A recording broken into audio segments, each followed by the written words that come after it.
Magandang araw, Malacanang Press Corps. Pangakong pagpapahalaga sa kalidad ng edukasyon, pinapatupad ni Pangulong Ferdinand R. Marcos Jr. At mahigit 65,000 teaching at non-teaching positions magbubukas ngayong taon. Bilang tugon sa pangako na iangat ang kalidad ng edukasyon sa Pilipinas, binigyan diin ng administrasyon ni Pangulong Marcos Jr. na pangunahing pamumuhunan ang sektor ng edukasyon para sa kinabukasan ng kabataang Pilipino.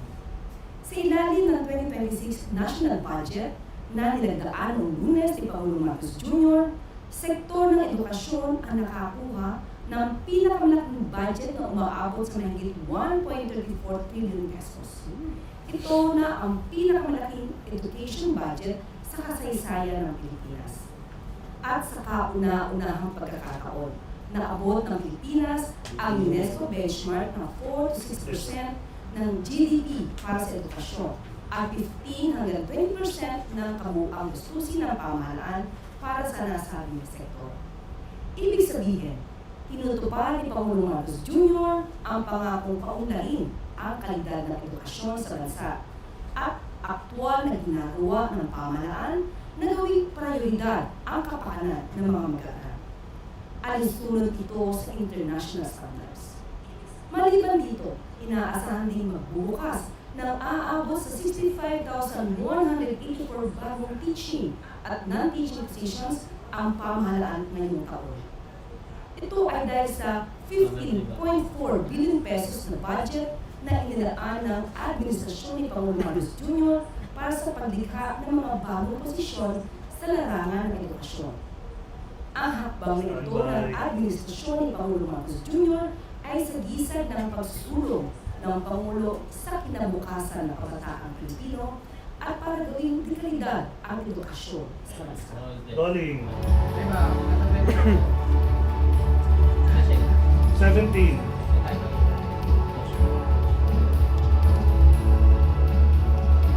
10, 9, 8, 7, 6, 5, 4, 3, 2. Para talakayin pa ang program at iba't ibang usapin sa budget ng sektor ng edukasyon, makakasama natin ngayong araw sina Education Secretary Sani Angara, TESDA Secretary Jose Francisco Benitez, at si Commission On Higher Education Chairperson, Dr. Shirley Agrupis.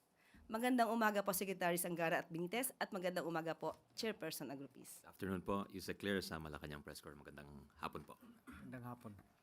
Magandang hapon po.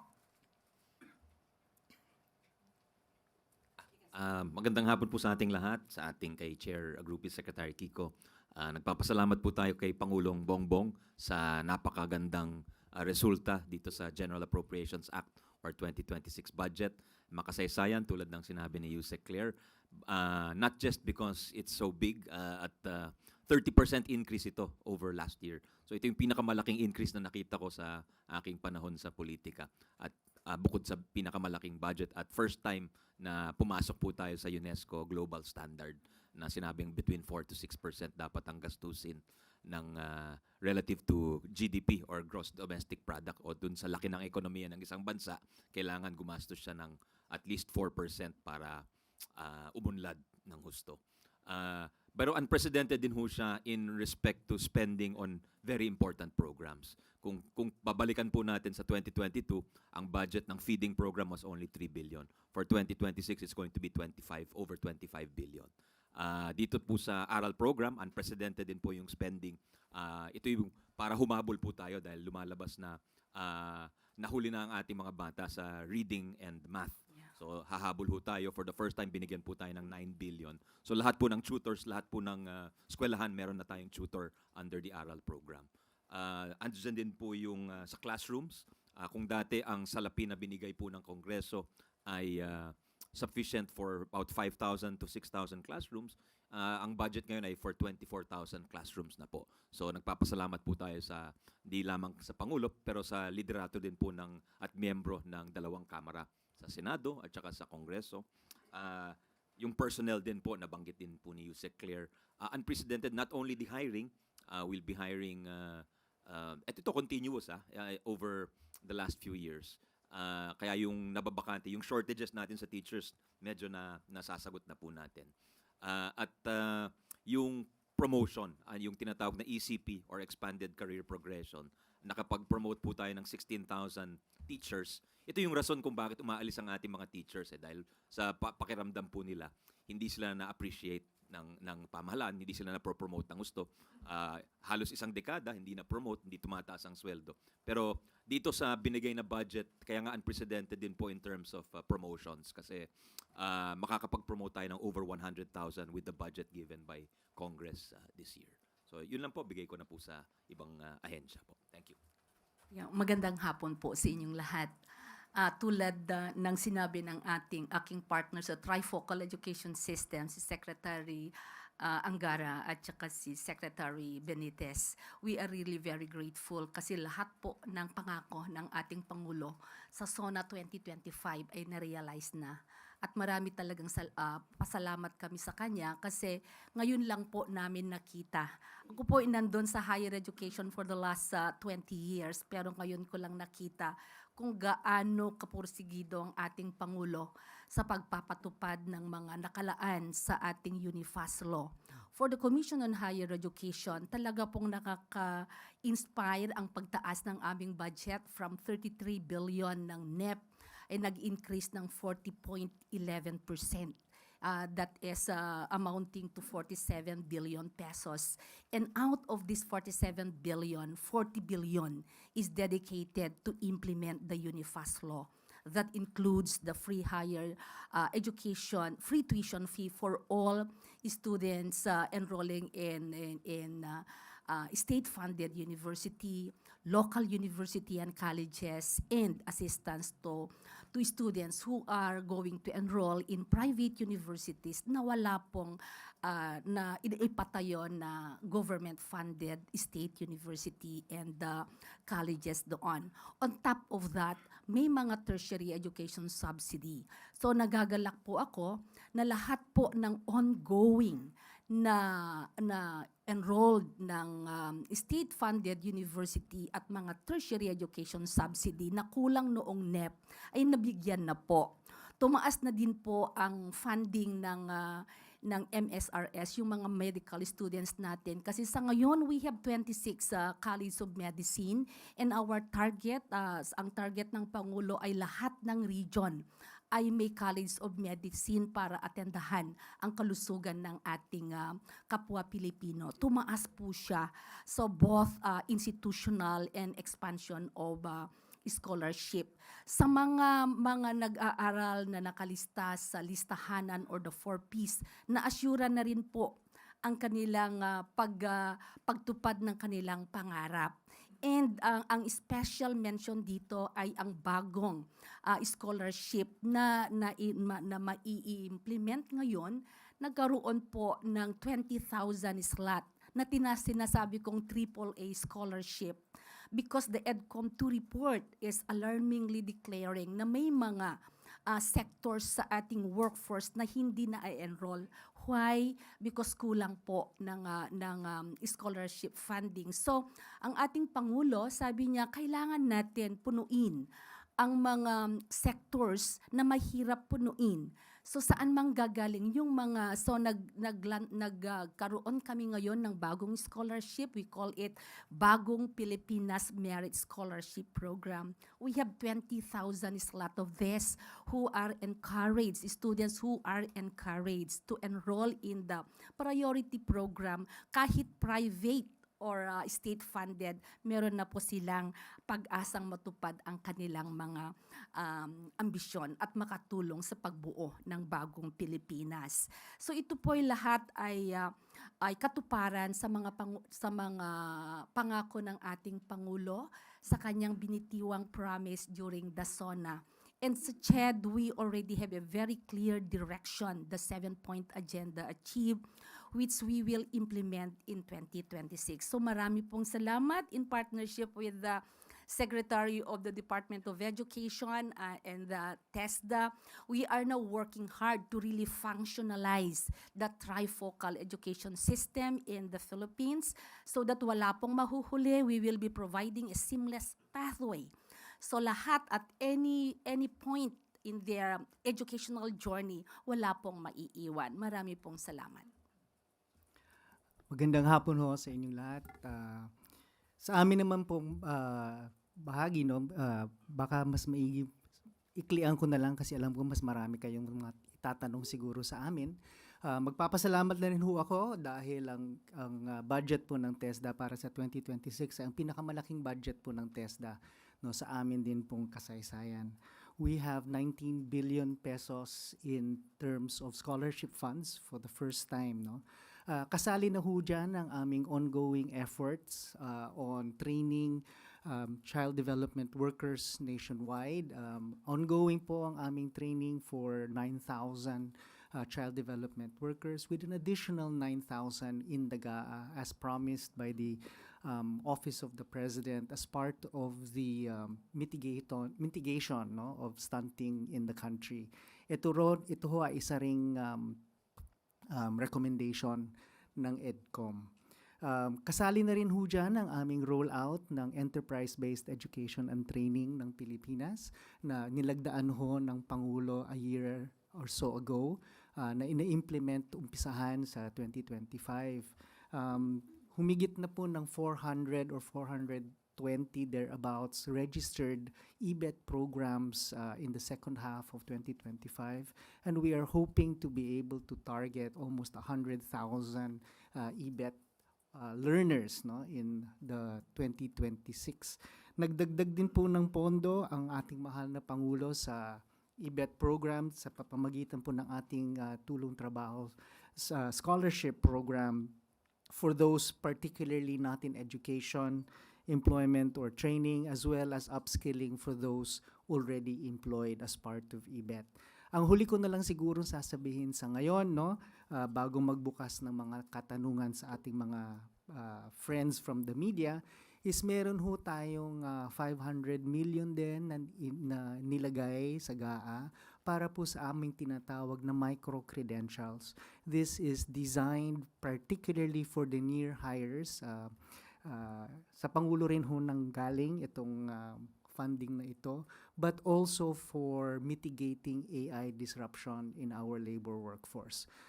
After all ho kami sa TESDA, ang amin pong mandato ay training to trabaho at para po makatulong sa employability ng ating mga mamamayan. Maraming salamat po sa inyong lahat. Okay. Unang tanong mula kay Katrina Domingo, ABS-CBN. Hi, Secretaries. Good morning po. Sir, may we know for DepEd how much the absorptive capacity of DepEd has been annually during the Marcos Jr. administration? Siguro nasa 90 plus, 90 on the average 90%. 2022 to 2025, 90%. Sir, we have a very high demand so far for teachers and non-teaching personnel. That's over 65,000. What about the supply? Do we have enough qualified teachers to actually fill in those positions? The short answer is yes. So, meron. In fact, maraming let passers na the number of let passers exceeds. So the supply actually exceeds the demand. Sunod na Sorry, ma'am. Sir, for the classrooms naman po, ilan po yung you mentioned that you were given a budget for 5,000 to 6,000 classrooms. Previously. Ilan po yung napatayo? Sorry, I have the figures here for the classrooms.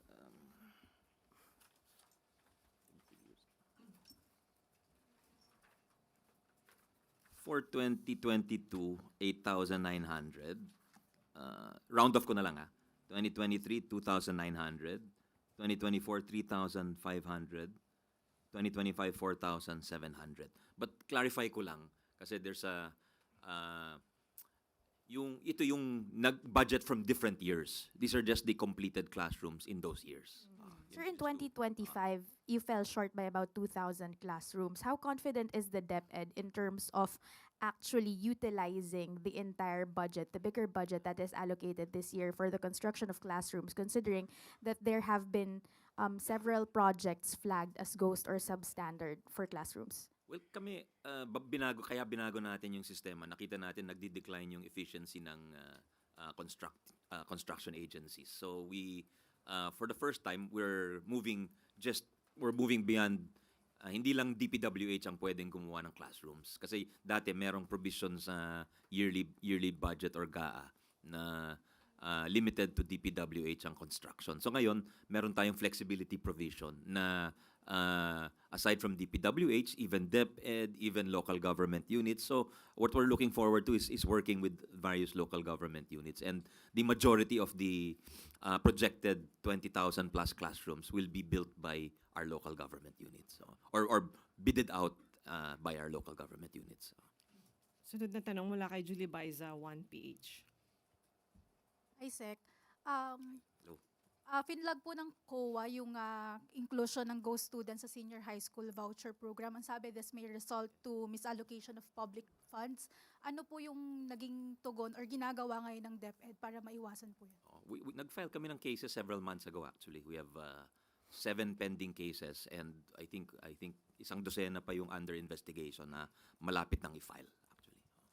Pero may listed daw po ng mga enrolled pero hindi pumapasok or listed sa multiple times in the same school. Paano po natin maiiwasan yun? May binago po ba sa sistema or regulations po ng DepEd? Opo, tama ho yun. Kaya binago ho natin yung sistema. Dati binabayaran ka agad, ina-advance yung bayad. Ngayon, tinitingnan talaga yung resulta at kung naka-enroll. Tapos yung learner number at nag-institute tayo ng mga safeguards both at the school level and at the DepEd level. So, binabangga namin yung mga database natin na dati hindi ginagawa. So mas confident po tayo na maiiwasan na yung mga ghost students and Yes, definitely. Oo. Sunod na tanong mula kay Marcel Halili, TV5. Magandang umaga po. For Chair Agrupis, ma'am, si Representative Antonio Tino, kinundi na niya yung pag-veto ni President Marcos doon sa personal services requirements under the unprogrammed appropriations. He said na ito daw po, pondo para dito, this may affect the 259,000 job orders and contract of service workers in national government, including 41,000 professors, instructors, and administrative staff in state universities and colleges. Gaano po ito ka-accurate? Yeah, that is a very problematic now sa mga higher education institution. But the law clearly states that wala naman nabago doon. It's just that walang additional COS or JOS, but kung merong additional deliverables na hindi nagagawa ng present JO or COS, pwedeng i-justify yon. Yun lang yung tweak ng old at saka ngayon. So when it comes to higher education, we still maintain yung pag-hire namin ng contractual instructors or professors. But if there are increase in enrollment, because we have to comply with the student-faculty ratio, as long as it is justifiable, the law provides na pwede na kaming mag-hire. So it does not at all affect yung teaching and learning environment sa higher education. Ang medyo naaapektuhan is yung non-teaching personnel because it is very clear na kung ang COS and the JO job is already existing in the existing organizational structure, we need to justify kung bakit kailangan pa ng additional COS and JOs. So, may punto po ba yung sinasabi ni Representative Tino na the cut means they cannot be hired as regular government employees and will have to endure yet another year as unpaid yet overworked contract workers? Yeah, as of now, walang data ang commission to answer that. What we can assure is that the present plantilla position with the provision of additional hiring of COS and JOs for academic position is still there. So, but for the non-teaching, lalabas naman na. It is our prayer na lalabas yung ROS namin. ROS 2 lumabas na kasi last year yung ROS 1. Yung ROS 2 ang hinihintay so that we can position yung mga crucial sa organizational structure, we can position yung COS and JOs that functions sa non-teaching staff organizational structure ng higher education. Last, just to sum it up, paano po makakaapekto yung pag-veto dito sa particular item na to under UA in terms of hiring? Yeah, ang naapektuhan dito is we may have limitation in increasing the number of enrollment natin. So, kung hindi magiging klaro ngayon yung hiring ng additional teaching and non-teaching staff, we can only admit or increase enrollment as many. Next question, mula kay Tristan Nadalo, Newswatch Plus. Good morning po, Secretary Sonny. Sir, yung sa 24,000 classrooms na target, parang how exactly does the DepEd plan to construct these classrooms? Ano na po yung initial coordination with different partners and the realistic timeline? Siyempre po baka umasa din yung mga kababayan natin na in 1 year may 24,000 classrooms na. Well, just to clarify, we don't expect all of those 24,000 to be constructed in 365 days. Kasi historically, hindi talaga nangyayari yon. But at the very least, maumpisahan yan. Kasi nakikita natin it takes sometimes even 2 to 3 years to finish this classroom. Kasi yung release ng pera, hindi January. Minsan sa June or sa October. So it carries over to succeeding years. So, but definitely, ang plano dito is about at the most 25% will be DPWH based. So that's, you're talking about maybe 6,000. Although sinabi ni Sec Vin sa amin na they want to be conservative and they're looking at 2,000 classrooms. So we have to really settle that with the Sec Vins and DPWH. Ilan talaga yung kaya nilang i-construct of the 24,000. And then dun sa LGUs, yun naman ang opposite. Sila gustong-gusto nila na i-take on. They want as much of the construction to be downloaded to them. So yun, hopefully mabigay ng DBM kagad yung pera para ma-download namin sa local government. So we're talking about the possibility of 80 provinces, 160 cities, hopefully several of the 1,600 municipalities. Hindi na barangay pero hanggang municipality na lang yung pwedeng mag-construct. So anyone who has the capacity, tapos meron din the provision in the General Appropriations Act, pinapayagan din yung mga civil society organizations, NGOs, na may proven record of constructing. So marami tayo niyan, yung Federation of Filipino-Chinese Chambers, yung Philippine Chamber of Commerce and Industry, may mga foundations na may record of building. And yun man, pwede natin ibigay sa kanila yung last mile school construction. Dahil yun, wala masyadong takers yun So yun, pwede natin i-download sa kanila yun. And hopefully, sir, ma-address din yung EDCOM report about, yung bottlenecks when it comes to classroom construction, yung failed bidding, planning delays, design modifications ng mga classroom po. Yes, definitely. That's why we're also looking at the capacity of the LGUs and of course, there will be growing pains dahil first time gagawin to So, tatansya natin di ba? Hindi natin kabisado yung capacity ng isang probinsya, for example.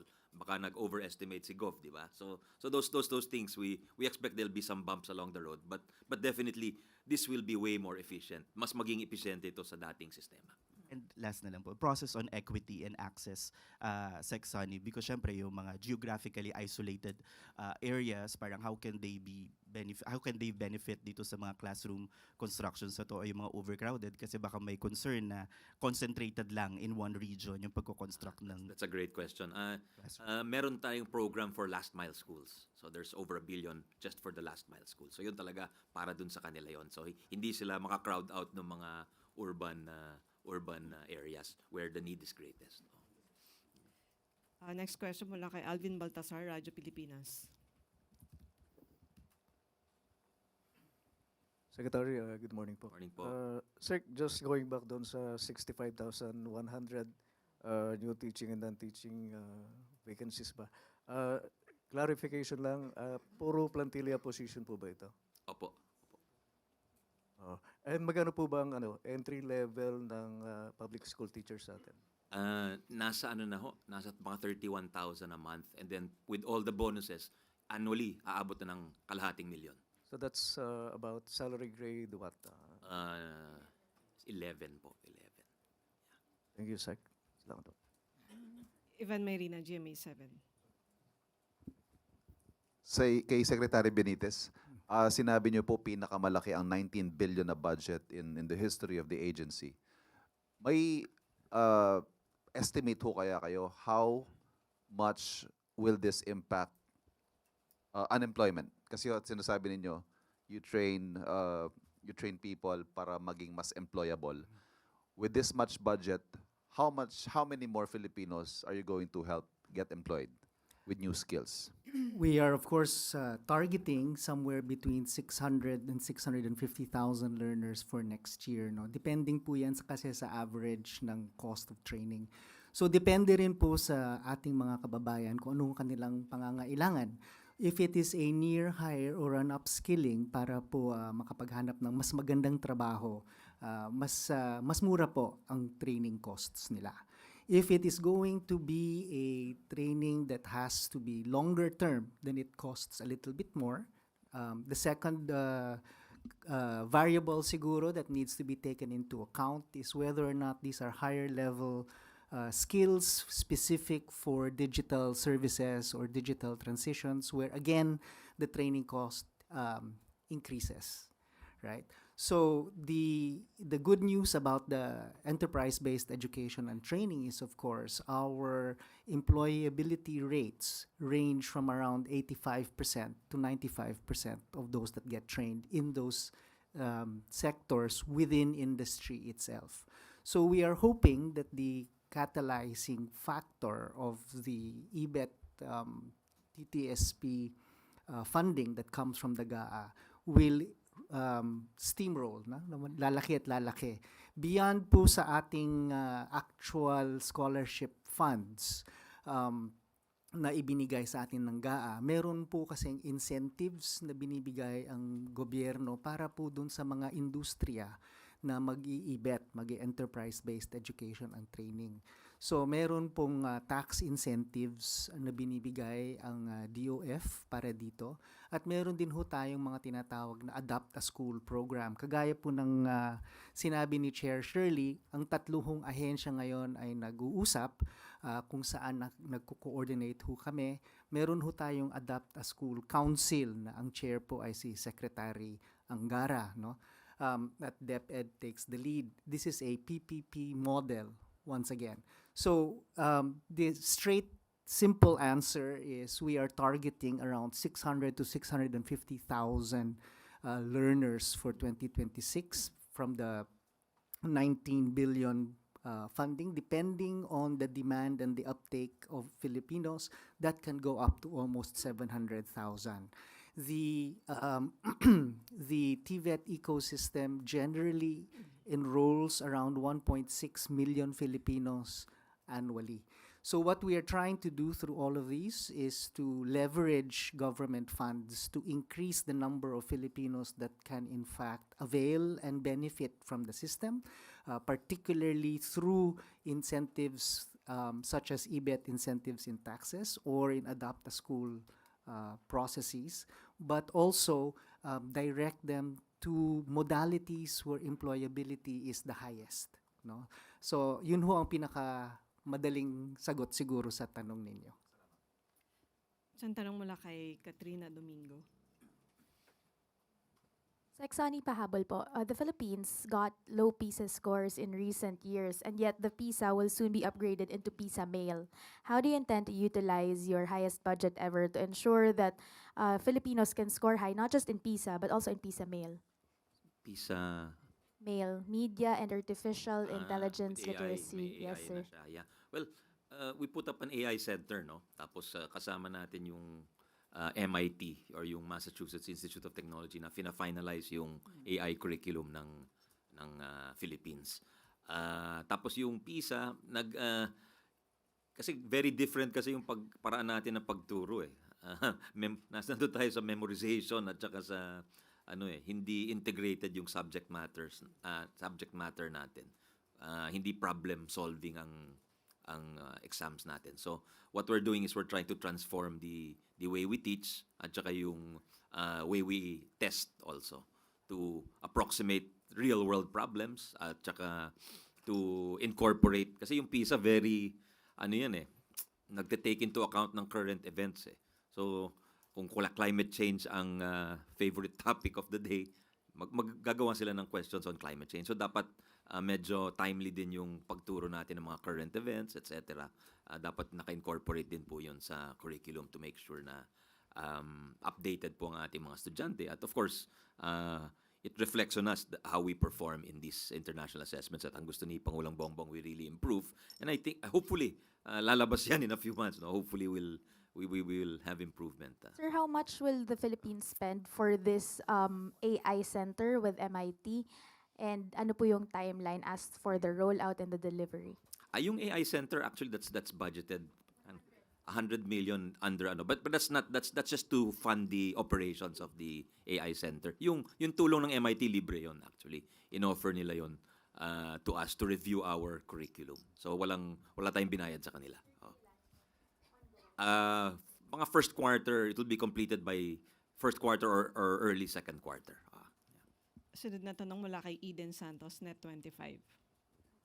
Kay Mama Gropis po. Ma'am, yung binabanggit ninyong bagong scholarship, yun po bang Pilipinas Merit in Scholarship Program, did I get it right? Magkano po yung exact budget para dito na inilaan po? At ilan po yung target nating scholar na makikinabang? Yes po. Itong bagong Pilipinas Merit Scholarship Program is very, very specific siya. Meron siyang 634 million to cover 20,000 slots. And this is across the country yan. So ang ginawa namin, which we are scheduled to present the guidelines mamaya kay President BBM. Kasi ito yung kanyang number 1 na binigay sa amin sa bagong administrasyon ng CHED. Speaking yung guidelines po, may mechanism po ba tayo in place para masiguro na mapapakinabangan talaga ito ng mga estudyante, karapat-dapat pong mabigyan ng scholarship at hindi po ito matulad sa DepEd ng mga ghost yung ghost project, ghost scholars. Sek, pasensya na. Joke lang. Yeah, everything is in place na po. In fact, we are in the spirit of transparency. Nakagawa na rin kami ng bagong Pilipinas Scholarship Portal. And this is now a very example how the trifocal education system works. Kasi ang aming sampling population is coming from DepEd. So meron na rin kaming number out sa ngayon. We have already recorded yung number ng possible sources ng DepEd across the country, and then we develop an equation para po magiging inclusive siya. Hindi yung sa NCR, mas madaming magagaling. Dito manggagaling lahat. No, we develop a mechanism in order that yung ratio, may ratio na ibibigay per region, and we have that complete data already. May sa about region po, tig-ilan pong scholars ang ating bibigyan? Yes po. We already have here the number of senior high school per region, and then we designated top 5 kasi this is I call it AAA scholarship program based on the general weighted average, yung top 5 ang kukunin namin, but that only constitute a certain percentage of the criteria. Kasi ang limitation nito, kasi ang tertiary education subsidy, the listahanan, lahat-lahat po ng other scholarship is nandun lahat para lang itawid yung mga 4Ps natin. Itong scholarship na po ito ay we will target the low middle class income earners at meron na ring designated income na pinag-uusapan dito. So for now, gusto din namin itaguyod. Meron tayong Philippine Science High School na sinasabi natin. They have been supported by the Department of Science and Technology. And to date, we have 1,439 students across the country. They constitute 7% of the 20,000 slot. Kung interesado silang mag-enroll sa priority programs na in-identified ng EDCOM, then we can give them a slot of 1,439 minus 20,000 totaling to 18,000. Yun yung i-distribute namin sa different regions.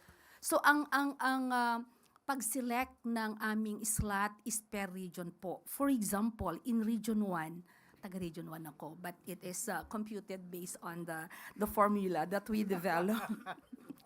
So the top 5 students from 800 senior high school ay 4,000.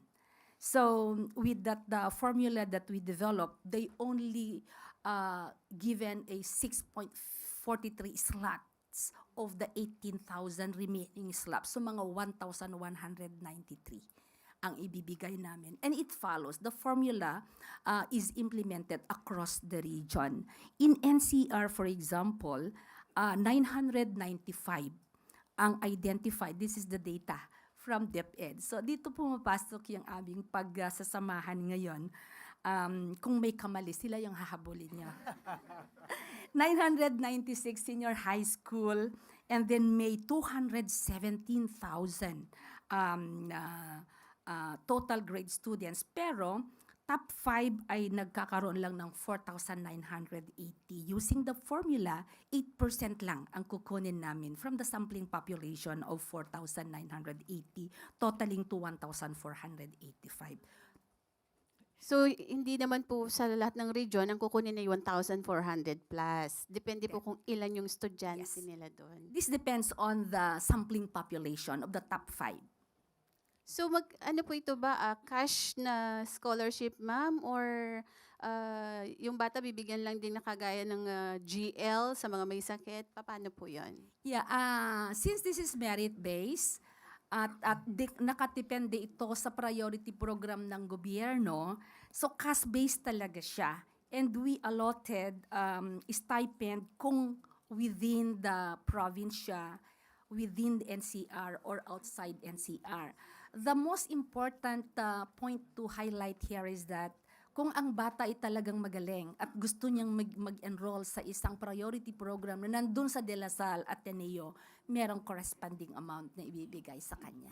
So they are not limited to state-funded state university and colleges. So wala namang 20K monthly ang isang scholar? If I may read the data I have right now, kung ang bata ay nag-enroll sa state university and colleges or LUC, that is government, free hire kasi siya. So ang makukuha lang niya is 25,000 per semester sa stipend niya. Sa book and connectivity niya is 4,000. So ang total benefits ng estudyante na nag-enroll sa government-funded state per semester is 29,000. Per year, 58,000. Pero kung nag-enroll siya from outside sa kanyang ng NCR, mas mababa siya. So, prorated ang ano. Pero pag nag-enroll siya ng private sa NCR, ang tuition fee na kinuha namin yung average ng tuition fee ng mga top-notch sa private school natin, mabibigyan siya ng tuition fee subsidy ng 75,000, stipend ng 25,000, parehas ng book connectivity. Kaya ang per year ang maibibigay sa kanya kung private within NCR is 208,000. Outside is 98,000. Next question. Okay, last 3 questions, 1 question each. First from Eugene Fernandez, IBC 13. Good afternoon po for Dr. Agrupis. Gusto ko lang po itanong, since you mentioned na na-inspire kayo sa pagtaas ng budget from 33 billion sa NEP to 40 up to 47 billion pesos. Ask ko lang po, nabawasan po ba ng pagtaas na to yung mga budget cuts sa state universities and colleges natin? I'm not privy to the individual fund allocation of SUP. But what I can highlight here is that tinapos na namin yung problema ng state university and colleges ng deficiency ng free higher education. Nakipagtulungan kami sa Congress, source out from the savings of HEDF. We allocated 7.8 billion to help finance the deficiency of free higher education from 2022 to 2025. So magiging mas maluwag ngayon ang fiscal space ng higher education institution to improve their laboratories and send their faculty to graduate school. Sunod mula kay Tristan Nadalo, Newswatch Plus. Ay, hello po ulit. Maybe for the three officials here, na-address na po ba yung mga concerns ni Pangulong Bongbong Marcos with the K-12 program? Early this year, 2025, di ba, he expressed frustration over the undelivered promises of K-12. So, in your own assessment and with a bigger budget, how do you plan to basically address itong concern ng K-12, and is it still working the way it is intended to be? You want me to answer that? Let's all From our side, the major issue with the K-12, no, for TESDA at least, is whether or not those that graduate from senior high school are employable. So ang ginawa ho namin last 2025, at meron din pong pondo na inilagay, no, ang ating Pangulo at ang Kongreso, both the Senate and the House, is for free assessment of senior high school students. So ongoing po yan, meron pa rin pong funding para dyan in 2026. No, and we have reached almost 190,000 senior high school students that have been properly assessed and certified as employable with the appropriate NC2s and NC3s in accordance with the courses that they would have taken in senior high school. So that's an ongoing process. So if the issue is whether or not senior high school students moving forward will be employable, masasabi naman po ng TESDA at least that we can certify that as many of them as willing to take the assessment will be employable. Salamat rin ho yan, kagaya ng sinabi paulit-ulit na sinasabi ni Chair Agrupis, nasa ano ho yan, topic po yan ng aming chat group sa aming tatlo. Last question mula kay Clizel Pardilla, PTV. I think gusto natin sagutin. Okay lang ba? Sagutin Ay, yung sige po, sir. sa K-12 will.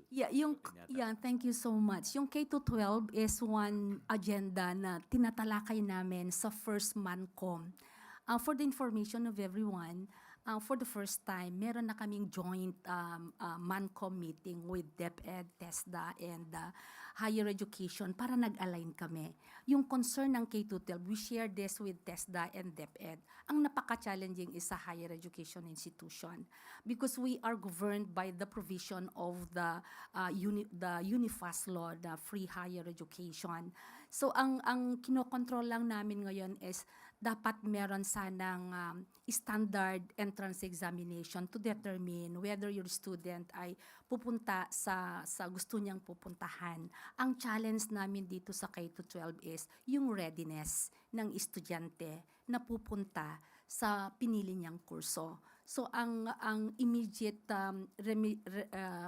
na ginagawa namin is may bridging program. Halimbawa, ang track na pinuntahan ng bata is sa ABM, pero gusto niyang mag-enroll ng engineering. Medyo malayo yon. This is where the mismatch come in. So, yun yung ngayon, ang pag-usapan namin ngayon with sa second MANCOM meeting namin, paano namin i-harmonize ang evaluation ng incoming freshman students sa higher education and TESDA. So we will be agreeing on the cut-off. Ito, magaling ito. So may mga science, social sciences, accounting. So we will determine the passing rate para pupunta na dito. This will address the mismatch in the world of work. At last na lang, dagdag ko na lang dun sa sinabi ni Sec Kiko at ni Chair Shirley. Yung curriculum inayos natin dahil yung criticism masyadong cluttered, 33 subjects. Ginawa na lang natin 5 required subjects. Tapos yung rest, parang electives na nung bata. Tsaka hindi natin kinakahon yung bata na vocational subjects ka lang. So kasi in the age of AI, kailangan may flexibility tayo eh. So pwede siya mag-vocational, so skills, pwede rin siya mag-academic subjects, pwede niyang haluin yun. Tapos pangalawa is yung closer linkage with industry. So yung sinasabi nila na hindi job ready yung graduates ng K-12, this will take care of that. From 300 hours maximum dati, gagawin na natin 640 hours, which is almost one semester of job immersion. Dagdag ko na lang. kasi napag-usapan na rin nilang dalawa. The curriculum has been changed. No? The second piece siguro that might be worth mentioning is TESDA and CHED are trying to make sure that our trainings and the curricula of higher education are aligned as well, so that the student that chooses to opt either for a tech voc track or a higher education track for college doesn't have to choose the same doesn't have to stick to that same choice forever, right? So meron pong strengthening ng aming recognition of prior learning systems in both CHED and TESDA para po maipatupad ang pangako ni Chair Shirley na meron pong seamless pathways, no, and multiple entrances and exits within the formal education system. And we are grateful for DepEd for making their senior high school curricula actually much more flexible, so that it also allows for this seamless pathway. Last question mula kay Clisel Pardilla, PTV. Good afternoon po, Secretary Angara. Sir, how many tutors will be hired po doon sa ARAL program, and would it be sufficient enough to address itong na-mention nyo na mga naiiwang bata? About 448,000 tutors will be hired under, kasi full funding na po yung ARAL this year with 8.9 billion. Last year, itong 2025, 4 billion lang ang na-fund. So this will be the first time that we'll be giving the full fund. Zero pala. Ang 4 billion pala is the required funding for the literacy. So wala kasi new law yun bagong law. So hindi na abutan nung GAA 2025. Nag-carve out na lang tayo ng funding doon. So most of the tutors were actually DepEd teachers na binigyan na lang, pina-overtime na lang actually. So this year, hopefully, talagang hindi kailangan na teacher lahat ng magiging tutor. Voluntary na for the teacher para hindi siya overloaded din. And sir, sorry, how many students will be accommodated? 6.7 million versus 3 million lang for this year. So halos madodoble siya because of the increased budget. Alright, thank you po, Sec. Thank you. Thank you, MPC. Yusek Claire, balik sa'yo. Thank you very much. At gusto lamang muli nating pasalamatan dahil napag-usapan ang tungkol sa GO sa students. Maraming salamat dahil sa pagpasok po ni Secretary Sani Angara sa DepEd. Ito po ay na-discover. At kung gusto nating malaman, magkano po ulit yung na-save natin dahil sa inyong pag-discover ng GO sa students? Over 200 million. 200 million. Maraming salamat at nakapasok po kayo sa DepEd. Thank you po. Okay, maraming salamat muli kay Secretary Sani Angara, Secretary Francisco Benitez, and Chair Shirley Agrupis. Maraming salamat po. Maraming salamat po, Yusek Claire. Maraming salamat sa Malacanang Press Corps. Salamat. Thank you. Thank you, Yusek.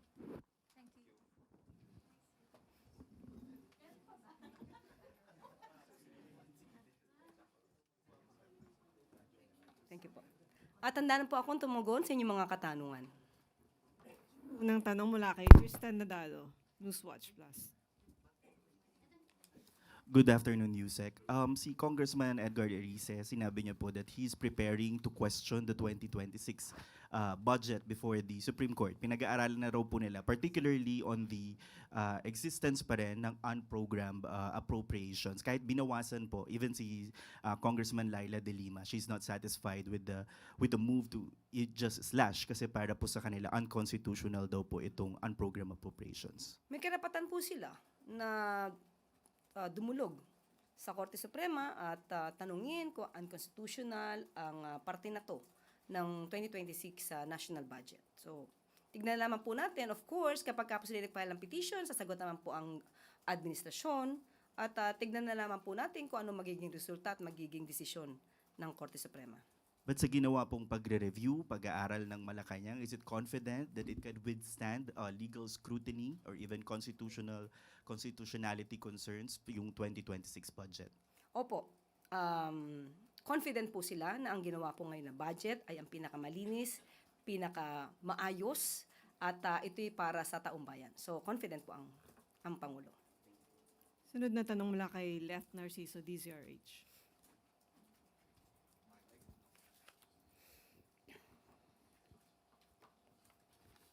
Good afternoon, Yusek. Ma'am, may lumabas pong ulat na mayroon na naman daw umanong revamp sa cabinet. Gaano po ito katotoo? Wala pa po tayong natatanggap na anumang balita. Baka may nagpapakalat pero as of now wala po. Any update po dun sa performance review na sinasabi nyo naman dati na ongoing yun? Yes, sabi nga natin, we are making our performance at the discretion of the President. So, depende na po yan kung ano po ang makikita ng Pangulo. Pero as of now, wala po, po tayo nababalitaan, wala pong ipinararating na magkakaroon po ng cabinet revamp. So, natanong mula kay Ann Soberano, Bombo Radyo. Yusek, magandang tanghali. Nagsalita na po at nagbigay ng kanilang mga pahayag ang karamihan sa mga world leaders kaugnay sa pag-aresto ng US forces kay Venezuelan President Nicolas Maduro. Ilang world leaders kinondena at nababahala sa aksyon ng Amerika. Ang iba naman ay nanawagan ng respeto sa international laws at ang iba naman ay pabor sa pag-alis sa pwesto kay Maduro. So sa panig po ni Pangulong Marcos sa Yusek, ano po ang kanyang naging pananaw sa issue nito? Sa ngayon po ay wala po ako maibibigay sa inyong tugon at hahayaan ko po itong issue po na ito. Anyway, this is about foreign policy. Ibibitawan ko po ang tanong na ito at ibibigay ko po sa DFA at sa Pangulo. Okay, salamat. Isang tanong mula kay Eden Santos, Net25. Yusek, good afternoon po. May impeachment complaint po na i-refile ng mga complainant at willing po yung Makabayan Black sa Kamara na i-endorse ito. Ano po ang reaksyon dito ng Pangulo since bago matapos ang taon ay nananawagan siya ng muli ng pagkakaisa para sa pag-unlad ng ating bansa. Ito po ba ay sa tingin ninyo makakatulong para dun sa hangarin ng administrasyon na unity at prosperity? Ang pagsasampa po ng impeachment complaint ng anumang grupo ay hindi po ito sakop ng Pangulo. Sa kasalukuyan ay wala po na pag-uusapan sa anumang meeting ang patungkol sa impeachment laban kay Vice Presidente. Pero ang tugon ng Pangulo sa lahat, ito po'y para sa lahat. Ang dapat managot ay dapat managot. Hindi po magkakaroon ng pagkakaisa kung may naiiwang issue na dapat na sagutin. So sa ngayon, muli, hindi po sakop ng Pangulo kung sino man po ang magsasampa ng impeachment complaint laban sa Vice Presidente.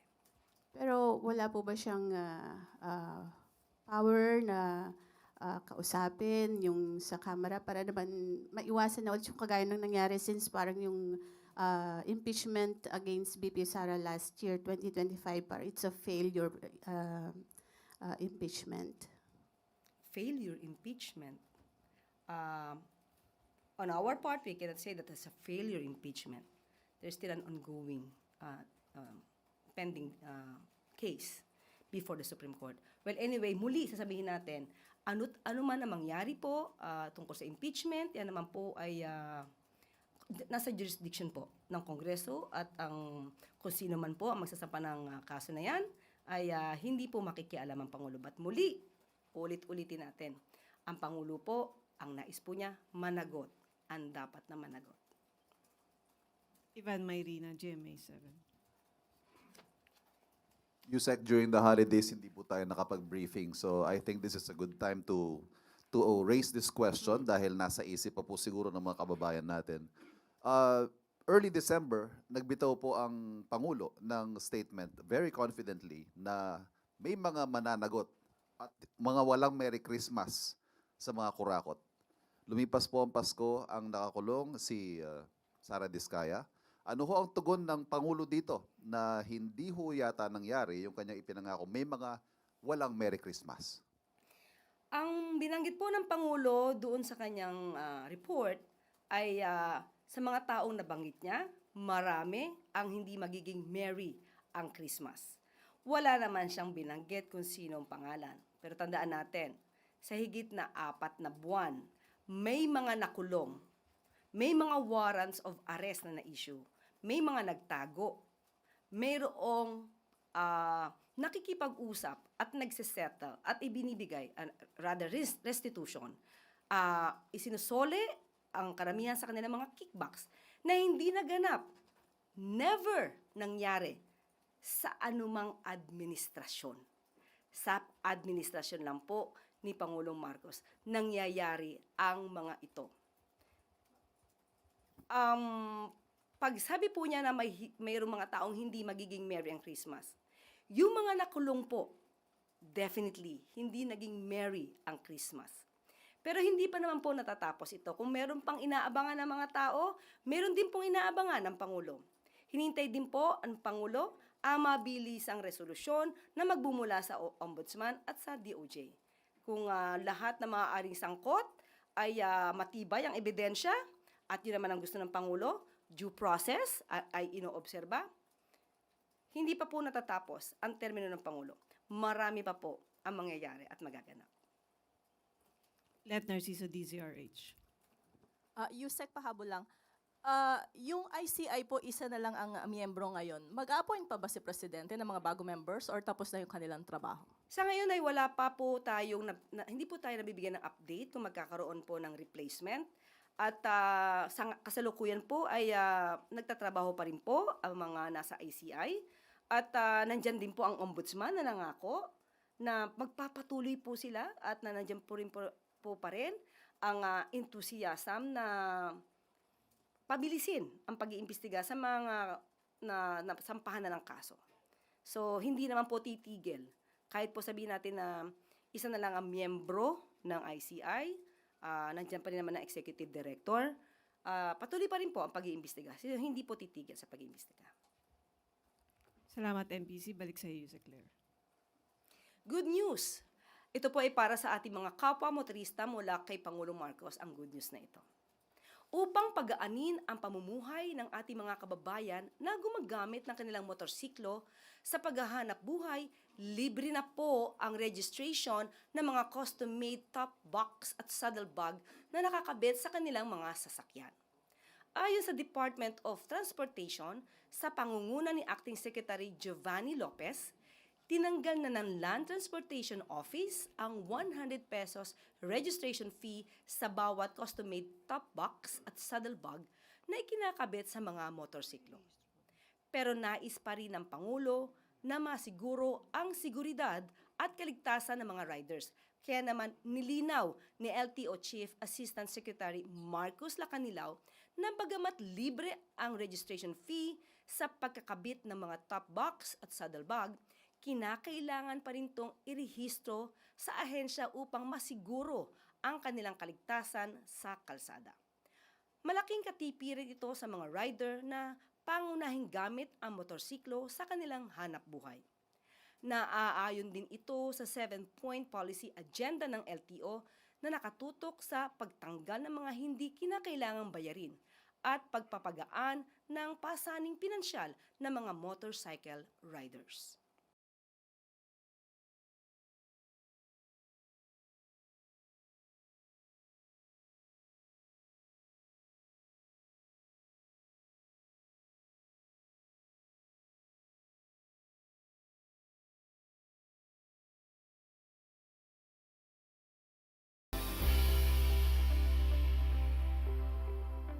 At bago po tayo magtapos, mayroon pong gustong linawin ang DBM. May kumakalat na balita na maaantala o maaapektuhan daw ang salary increases at retirement benefits ng mga guro, kawani ng gobyerno at uniformed personnel sa 2026 national budget. Hindi po ito totoo. Walang tinanggal na pondo. Ang sinasabing 24 billion pesos ay hindi binawas o kinansila.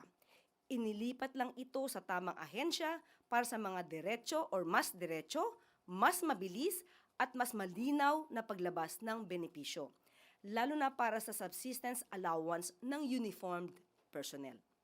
Buong-buo ang sahod at salary increases. Ang salary increases ng kasalukuyang civilian employees at uniformed personnel ay nasa budgets ng mga kani-kanyang ahensya. Walang delay, walang bawas, walang mawawala. Kung mayroon mang maaapektuhan, ito ay ang mga bagong papasok na empleyado.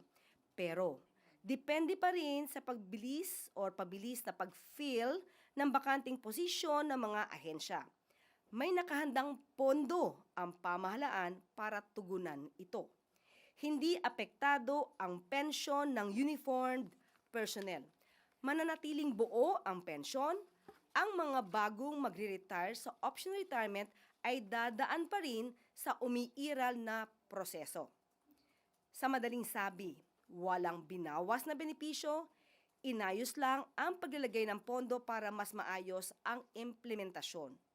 Mananatiling tutok ang DBM sa kapakanan ng mga lingkod bayan at sa tapat at responsableng paggamit ng pondo ng bayan.